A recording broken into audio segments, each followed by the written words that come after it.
കുഞ്ചാക്കോ ബോബൻ നായകനായി വന്നതാണ് 'officer on duty'. വൻ അഭിപ്രായമാണ് ചിത്രത്തിന് ലഭിക്കുന്നത്. 'ഓഫീസർ ഓൺ ഡ്യൂട്ടി' 1.44 കോടി രൂപ നേടിയെന്നാണ് ഏകദേശ കണക്കുകൾ. കളക്ഷനിൽ പലതും 'ഓഫീസർ ഡ്യൂട്ടി' തിരുത്തിയെന്നും കുറച്ചുപേരെങ്കിലും കുഞ്ചാക്കോ ബോബന്റെ കുതിപ്പിൽ കളക്ഷനിൽ വീഴുമെന്ന് പ്രതീക്ഷിക്കുന്നതെങ്കിലും അന്തിമ കണക്കിനായി കാത്തിരിക്കുകയാണ് ആരാധകർ ഇപ്പോൾ. ഓഫീസർ ഓൺ ഡ്യൂട്ടിയിലെ നായികയായ കഥാപാത്രത്തെ അവതരിപ്പിക്കുന്നത് പ്രിയാമണിയാണ്.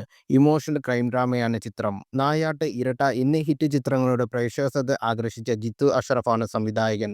ഇരട്ട എന്ന ചിത്രത്തിന് കോ-ഡയറക്ടറായി കൂടിയാണ് ജിത്തു അഷ്റഫ്. മാർട്ടിൻ ബക്കാട്ട് ഫിലിംസും ഗ്രീൻ റൂം പ്രൊഡക്ഷൻസ് എന്നീ കമ്പനികളുടെ ബാനറിൽ മാർട്ടിൻ ബക്കാട്ടും സിബി ചാവറ, രഞ്ജിത്ത് നായർ എന്നിവർ ചേർന്നാണ് സിനിമയുടെ നിർമ്മാണം. പ്രണയവിലാസത്തിനു ശേഷം ഈ ടീം വീണ്ടും ഒന്നിക്കുന്ന സിനിമയാണിത്.